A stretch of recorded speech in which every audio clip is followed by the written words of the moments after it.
Corona का नया अड्डा अब गांव बनते जा रहे हैं। गांवों में लोग लगातार बीमार पड़ रहे हैं, अस्पताल में भीड़ लगी हुई है और ये स्थिति तमिलनाडु से लेकर बिहार तक है। कई गांवों में एक के बाद एक लोगों की मौत हो रही है। ग्रामीण इलाकों में पहले से स्वास्थ्य व्यवस्था अच्छी नहीं है, ऐसे में नए आंकड़े डराने वाले हैं। इस सब के बीच जिस तरह नदियों में लाशें बह रही हैं, वो सबसे खौफनाक है।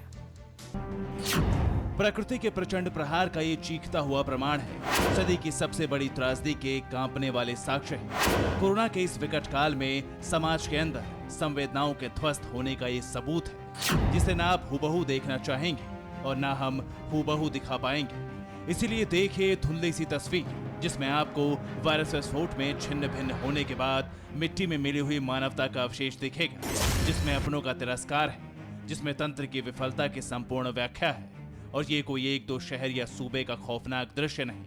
नदियों से बिहार में भी शव निकल रहे हैं, उत्तर प्रदेश में बहती नदियों से भी, और मध्य प्रदेश की जलधारा अपने साथ शवों को बहा रही है। हिंदुस्तान के हृदय स्थली में बहने वाली नदी ने लाशें उगली हैं। मध्य प्रदेश के पन्ना से गुजरती ये है रूंज नदी, जिसमें लाशें मिलने से हड़कंप मचा हुआ है। नंदपुर गांव के किनारे आकर लाशें लगी, इलाके के लोगों में खौफ है। यहाँ नदी में लाशें पड़ी हैं। जैसे अब हमें नहाना है तो पानी दूषित है। पानी यहाँ का पीते भी हैं, जब हैंडपम्प खराब हो जाएगा। जानवर भी यहाँ का पीते हैं। यहाँ 5-6 लाशें पड़ी हैं, 5-6 दिन हो गए। ये नई तस्वीर है बिहार के नवादा की, जहाँ हदिया डैम में 4 लाशें मिली हैं। एक महिला का शव है, 2 बच्चियां हैं, एक बच्चे का। फिलहाल तहकीकात की जा रही है। खौफ इसलिए भी पसरा हुआ है क्योंकि बक्सर में ही 20 लाशें मिली थी नदी के किनारे, जिसके बारे में बताया जाता है कि यूपी से बहकर आई थी। गाजीपुर में भी कमोबेश ऐसे ही हालात हैं। यहाँ पर भी गंगा से कई लाशें निकल चुकी हैं। सोशल मीडिया में वायरल इस वीडियो में दिख रहा है ये शख्स साफ सरल स्पष्ट शब्दों में बता रहा है कि पानी के तेज बहाव में शवों को फेंका जा रहा है। ये खौफनाक है और ऐसा इसलिए है क्योंकि शहरों के साथ साथ अब गांव बीमार हो रहे हैं। गांव में कोरोना कोहराम मचाने लगा है। बिहार, यूपी, राजस्थान, पंजाब, हरियाणा से लेकर मध्य प्रदेश और महाराष्ट्र तक पहले से मूर्छित व्यवस्था के बीच वायरस विस्फोट से लोगों की सांस आफत में आ चुकी है। लेकिन हरियाणा के मंत्री को ऐसा नहीं लगता। तस्वीर देखने से पहले गांवों में कोरोना की भयावहता को आंकड़ों के जरिए समझिए जरा। कर्नाटक में 9 अप्रैल को कोरोना के 25% लोग ग्रामीण इलाकों से आते थे, जबकि यही एक महीने बाद 9 मई को 44% लोग गांवों से आने लगे। पश्चिम बंगाल में 9 अप्रैल को 35% कोरोना पॉजिटिव गांव के थे, जबकि 9 मई को यह आंकड़ा 47% तक पहुंच गया। तमिलनाडु में 9 अप्रैल को ग्रामीण इलाकों में 42% कोरोना मरीज थे, जबकि 9 मई आते आते यह आंकड़ा 49% पर पहुंच गया। पंजाब में 9 अप्रैल को 100 में से 40 मरीज ग्रामीण इलाकों से थे, जबकि 9 मई को आंकड़ा 49 पर पहुंच गया। गुजरात में 9 अप्रैल को 28% से बढ़कर 9 मई आते आते 31% तक पहुंच गया। ऐसे ही उत्तराखंड में 9 अप्रैल को ग्रामीण इलाकों में सिर्फ 9% लोग कोरोना के शिकार हो रहे थे, जो 9 मई आते आते 41% तक पहुंच गए। और इस आंकड़े को प्रमाणित करती ये तस्वीर है जो उत्तराखंड के उधम सिंह नगर की है। उत्तराखंड के उधम सिंह नगर में सिर्फ 5 दिनों में 4044 लोग कोरोना पॉजिटिव हो चुके हैं। 99 लोगों की मौत हो चुकी है। अस्पताल में लोग भरे पड़े, स्थिति विकराल हो चुकी है। गांवों में कोरोना के तांडव का ये सबूत है, जरा देख लीजिए। जिला अस्पताल बाड़मेर, सूबा राजस्थान, एक बेड पर 2-2, 3-3 मरीज हैं। बुखार में तड़पते मरीजों से अस्पताल अटा पड़ा है।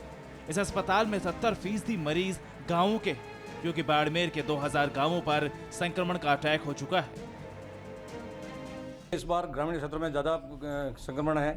पॉजिटिव केसेस भी लगभग 70% से आसपास गांवों से आ रहे हैं। और गांव में हमने जगह जगह में टीमें बना के ग्राम निगरानी समिति के और एएनएम, आशा, आंगनवाड़ी और उनके जो बीपीओ हो उनके ग्रुप बना के घर घर जाके सर्वे करा रहे हैं। व्यवस्था सिर्फ बाड़मेर में ध्वस्त नहीं हुई। इसी सूबे के झालावाड़ जिले का ये दर्दनाक दृश्य देखिए। एक शख्स तड़प रहा है, 2 महिलाएं सीने पर मालिश कर रही हैं और दूसरे परिजन खुद ऑक्सीजन लगाने की मशक्कत कर रहे हैं। इस तस्वीर को देखिए और भयावहता का अंदाजा लगाइए। अब जरा देश के सबसे बड़े सूबे की तस्वीर देखिए, जहां गांव में संक्रमण की सुनामी आई। रायबरेली का गांव है।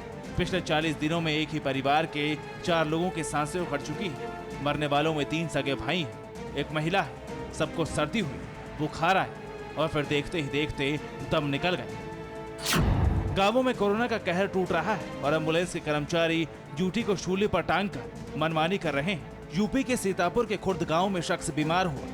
उसकी पत्नी ने एम्बुलेंस को फोन किया। एम्बुलेंस आई, लेकिन कोरोना रिपोर्ट नहीं होने पर मरीज को ले जाने से इनकार कर दिया। एसडीएम के दखल के बाद मरीज को भर्ती कराया गया। ये तस्वीर है नोएडा के जेवर की। पब्लिक हेल्थ केयर को देखिए और समझिए क्या हालात है। जेवर इलाके का ये पब्लिक हेल्थ सेंटर है और यहाँ की तैयारियां देखिए। ये वो तस्वीर है जो सुखद अनुभव आपको कराएंगी। इनको देख के आपको लगेगा कि गांवों में जो हालात हैं वो पहले से अब बेहतर होते जा रहे हैं। गांव भी अब पूरी तरीके से तैयार हैं। जो लोग भी कोरोना से बीमार पड़ेंगे उनको गांवों में भी बेहतर इलाज देना शुरू कर दिया गया है। गांव पिछलेखर, जनपद जौनपुर, सूबा उत्तर प्रदेश। यही पता है इस गांव का, जहां 30 दिनों में 25 लोग मर चुके हैं। गांव के लोग एक दूसरे के घर आना जाना बंद कर चुके। सन्नाटा पसरा हुआ है। जब टीवी9 भारतवर्ष की टीम गांव में पहुंची, तब जाकर गांव का सैनिटाइजेशन शुरू हुआ। नोएडा के खैरपुर गुर्जर गांव में 25 दिनों में 26 मौत हो चुकी है। टीवी9 भारतवर्ष पर खबर दिखाए जाने के बाद अब इस गांव में जांच शुरू हुई है। लेकिन जिस तरह से लगातार मौत हो रही और लोग पॉजिटिव आ रहे हैं, उससे गांव में कोरोना की भयावहता का अंदाजा लगाया जा सकता है। टेस्ट, ट्रैक और ट्रीटमेंट, ये 3 चीज़ है। तो अभी तो टेस्टिंग का काम चल रहा है। जिन जिन लोगों का पॉजिटिव आया है उन लोगों को आइसोलेशन में भेजा जा रहा है और उसकी व्यवस्था की जा रही है। और कल रात में पुलिस डेटा वगैरह लेके गई है। ऐसा बताया जा रहा है कि इसके बाद जो लोग सीवियर होंगे या क्रिटिकल होंगे या मॉडरेट होंगे, यह देखा जाएगा और उसके हिसाब से लाइन ऑफ ट्रीटमेंट किया जाएगा। लेकिन जो सबसे ज़रूरी गौरव है वो है टेस्ट। जब तक पता नहीं चलेगा कि बीमारी है कि नहीं है, तब तक लोग तो बस ऐसे ही घूमते रहेंगे। क्योंकि गांव में कल जब हम लोगों से बात कर रहे थे तो अधिकतर लोग यही कह रहे थे कि हमें चेस्ट कंजेशन हुआ और पता चला कि 2 दिन बाद किसी की डेथ हो गई। मतलब उनको पता ही नहीं था कि वो पेशेंट कोविड था या नॉन कोविड था। इसके बावजूद लोगों की जाहिलियत डर पर भारी पड़ रही। यूपी के औरैया में स्वास्थ्य विभाग की टीम पहुंची थी लोगों की जांच कर और वैक्सीनेशन के लिए। लोगों ने अभद्रता के साथ सरकारी अफसरों को भगा दिया। मध्य प्रदेश के मंदसौर में कुछ लोगों ने मिलकर मुक्तिधाम को इसलिए तोड़ दिया ताकि वहां किसी कोरोना पीड़ित की लाशें ना जल सके। ये हालात तब है जबकि संक्रमण की सुनामी से गांव-गांव में लोग सहमे हुए हैं। कोरोना का मौका देखकर गिद्ध गैंग एक्टिव हो चुका है। मेरठ में वेंटिलेटर दिलाने के नाम पर एक मरीज से 40,000 रुपए ठग लिए गए। पंजाब के बरनाला में ऑक्सीजन में हेराफेरी की जा रही है। बिहार के औरंगाबाद में डॉक्टर की लापरवाही से कोरोना मरीज की मौत का इल्जाम लग रहा है। जाहिर है गांव में व्यवस्था पहले से मरणासन स्थिति में। ज्यादातर गांवों में अस्पतालों के नाम पर ईंट और कंक्रीट की दीवारें खड़ी। हालांकि स्थिति के बेकाबू होने के बावजूद हरियाणा के मंत्री कह रहे हैं कि गांव में सब ठीक है और मध्य प्रदेश की मंत्री हवन के धुएं में कोरोना को उड़ाने का ऐलान कर रही हैं। ये धर्मांधता नहीं है, ये कर्मकांड नहीं है, ये यज्ञ चिकित्सा है पर्यावरण को शुद्ध करने की। तो आइए हम सब 2-2 आहुति डालें और अपने खाते का पर्यावरण शुद्ध करें। तीसरी लहर हिंदुस्तान को छू नहीं पाएगी। मंत्री जी क्या देख रहे हैं, क्या दिखाना चाहते हैं, क्या बताना चाहते हैं, पता नहीं। लेकिन हकीकत कैमरों में दिख रही और हकीकत यही है कि गांव दर गांव कोरोना पसरता जा रहा है। हालात भयावह होते जा रहे हैं। हालांकि इस भयावहता को देखते हुए पंजाब के रसूलपुर गांव में 95% से ज्यादा लोग कोरोना टीका लगवा चुके हैं। पूरे देश में जहां एक और कोरोना के मामले ग्रामीण क्षेत्रों में लगातार बढ़ रहे हैं, तो वहीं कुछ गांव ऐसे भी हैं जिन्होंने खुद से ही इंतजाम करके ना सिर्फ कोरोना की बढ़ रही रफ्तार पर लगाम लगाई है, बल्कि पूरे गांव का वैक्सीनेशन करवा के एक मिसाल भी कायम की है। ऐसा ये गांव है पंजाब के फतेहगढ़ साहिब का रसूलपुर गांव।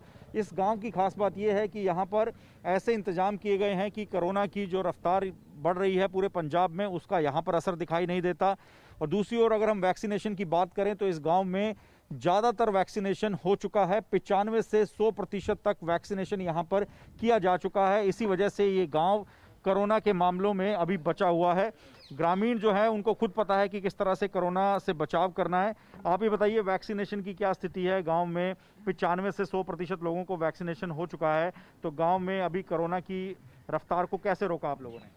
सर, हमारे यहाँ तकरीबन 100% वैक्सीन लग चुकी है। हमारे कोरोना का बहुत सही है, लेकिन किसी को भी कोरोना नहीं है।